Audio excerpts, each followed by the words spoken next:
اللہم صلی علی محمد کما تحب و ترضی لہ ربی انی لما انزلت علی من خیر فقیر۔ بسم اللہ الرحمن الرحیم۔ السلام علیکم۔ قرآن مجید کی سب سے ضدی آیت، یعنی یہ آیت اللہ تعالیٰ کو بہت پسند ہے، بہت لاڈلی ہے اور اپنی بات منواتی ہے ضد کر کے۔ اس کا پڑھنے والا اللہ تعالیٰ کو بہت زیادہ محبوب ہوتا ہے، اور یہ وہ آیت ہے کہ جب کوئی بندہ اس آیت کو پورے دل سے پڑھتا ہے، گڑ گڑا کر عاجزی سے پڑھتا ہے، تو اللہ پاک کی رحمت کو جوش آتا ہے۔ پھر اللہ اپنے اس بندے کو اپنی رحمت کی آغوش میں ڈھانپ لیتے ہیں، اللہ اس کی پریشانی کو دور کرتے دیتے ہیں اور اللہ اس کے دل کی مراد کو پورا کر دیتے ہیں۔ یہ وہ آیت ہے کہ اس آیت کا پڑھنے والا اللہ کو بہت زیادہ پیارا لگتا ہے، کیونکہ یہ آیت اللہ پاک کو بہت پسند ہے۔ حضرت ابو ذر غفاری رضی اللہ عنہ سے روایت ہے کہ رسول کریم صلی اللہ علیہ وآلہ وسلم نے فرمایا، اللہ تعالیٰ فرماتے ہیں کہ اے میرے بندو، تم سب گمراہ ہو مگر جس کو میں ہدایت دوں، بس تم مجھ سے ہدایت طلب کرو، میں تمہیں ہدایت عطا کروں گا۔ تم سب محتاج ہو مگر جس کو میں نواز دوں، تم مجھ سے سوال کرو تو میں تمہیں نواز دوں گا۔ تم سب گناہ گار ہو مگر جس کو میں محفوظ کروں، بس تم میں سے جو آدمی اس بات پر یقین رکھے کہ میں گناہوں کو معاف کرنے پر قدرت رکھتا ہوں اور مجھ سے معافی طلب کرے تو میں اس کو معاف کر دوں گا، اور مجھے کچھ پرواہ نہیں۔ اگر تمہارے اگلے پچھلے، زندہ فوت شدہ، جوان بوڑھے میرے بندوں میں سب زیادہ پرہیزگار ہو جائیں تو اس سے میری بادشاہت میں مچھر کے ایک پر کے برابر بھی اضافہ نہیں ہوگا، اور اگر تمہارے زندہ فوت شدہ، جوان اور بوڑھے میرے بندوں میں سے سب سے زیادہ بدبخت ہو جائیں تو اس سے میری بادشاہت میں مچھر کے ایک پر کے برابر بھی کمی نہ ہوگی، اور تمہارے اگلے پچھلے، زندہ فوت شدہ، جوان اور بوڑھے ایک چٹیل میدان میں جمع ہو جائیں اور تم میں سے ہر آدمی اپنی انتہائی آرزو کا سوال کرے، اور میں تم میں سے ہر سوال کرنے والے کے سوال کو پورا کروں، تو بھی اس سے میری بادشاہت میں اتنی بھی کمی نہیں آئے گی جس قدر کہ تم میں سے ایک آدمی سمندر کے قریب سے گزرے اور اس میں سوئی ڈبوئے اور پھر اس کو نکال لے۔ اس کی وجہ یہ ہے کہ میں سخی ہوں، بزرگی اور کرم والا ہوں، بے شک میں جو چاہتا ہوں کرتا ہوں، میرا عطا کرنا کلمہ کن ہو جاتا ہے، اور میرا عذاب کا کلمہ جو ہے وہ بھی کن ہو جاتا ہے۔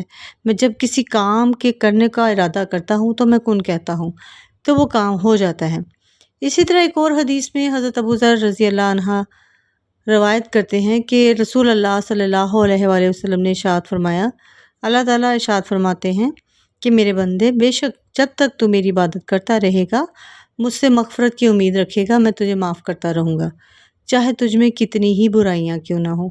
میرے بندے، اگر تو زمین بھر گناہ کے ساتھ بھی مجھ سے اس حال میں ملے کہ میرے ساتھ کسی کو شریک نہ کیا جائے، تو میں بھی زمین بھر مغفرت کے ساتھ اس سے ملوں گا، یعنی بھرپور مغفرت کر دوں گا۔ ناظرین و سامعین، میرے بھائی، میرے بہن، اللہ کے بندوں بندیوں، اللہ اپنے اس بندے سے بہت زیادہ خوش ہوتا ہے جو بندہ توبہ استغفار کرتا ہے، اور ہمیں پل پل توبہ استغفار کی ضرورت ہے۔ پتہ نہیں ہمارے سے کون سی، کب، کہاں، کیسی دانستہ غیر دانستہ غلطیاں ہو جاتی ہیں، تو ہمیں توبہ استغفار کی ہر وقت ضرورت ہے۔ رسول اکرم صلی اللہ علیہ وآلہ وسلم فرماتے ہیں کہ اللہ پاک توبہ کرنے والے بندے سے اس شخص سے بھی زیادہ خوش ہوتے ہیں جس نے اپنا گم شدہ اونٹ پا لیا ہو۔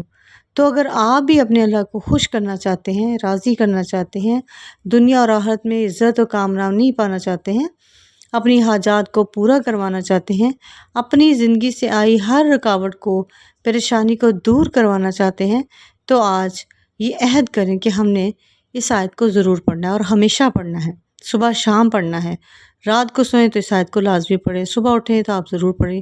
کتنا ٹائم لگ جائے گا ایک آیت کو پڑھنے میں؟ جتنا پڑھنا چاہیں پڑھیں، لیکن پورے دل سے پڑھیں، عاجزی سے پڑھیں، تاکہ اللہ پاک آپ سے بہت زیادہ خوش ہوں اور آپ سے راضی ہو جائیں۔ اگر اللہ پاک راضی ہو گئے، خوش ہو گئے، تو انشاءاللہ دنیا کی ہر چیز آپ کے قدموں میں ہوگی۔ خاص طور پر آپ اس سفر کے مہینے میں ضرور پڑھیں، بلکہ ساری زندگی پڑھیں۔ ہمیں ہر پل، ہر وقت اپنے گناہوں پر معافی مانگتے رہنا چاہیے۔ پتہ نہیں ہم سے کہاں، کس سے کیا خطا ہو گئی، اللہ ناراض نہ ہو جائے۔ انشاءاللہ آپ کو اللہ تعالیٰ کی رضامندی بھی عطا ہو جائے گی، آپ کی دعائیں بھی قبول ہوں گی۔ اور وہ آیت کیا ہے؟ استغفر اللہ الذی لا الہ الا هو الحی القیوم واتوب الیہ۔ ترجمہ: میں اللہ رب العزت سے اپنے گناہوں کی معافی مانگتی ہوں جس کے سوا کوئی سچا معبود نہیں، اور وہ ہمیشہ سے زندہ اور قائم رہنے والا ہے، اور میں اسی سے توبہ کرتی ہوں۔ تو آپ نے ہر روز اس آیت کو لازمی پڑھنا ہے، سونے سے پہلے، صبح اٹھنے کے بعد، یا کام پر جاتے ہوئے، یا کوئی کام کرتے ہوئے، جیسے ہمارے مائی بہنیں گھر میں کام کر رہی ہیں، تو یہ چھوٹی سی ایک آیت ہے، اس کو پڑھ لیں۔ اللہ راضی ہو گیا تو پوری دنیا آپ کو مل جائے گی، دنیا بھی اور آخرت بھی۔ اللہ تعالیٰ میرا سنانا اور آپ کا سننا قبول کرے۔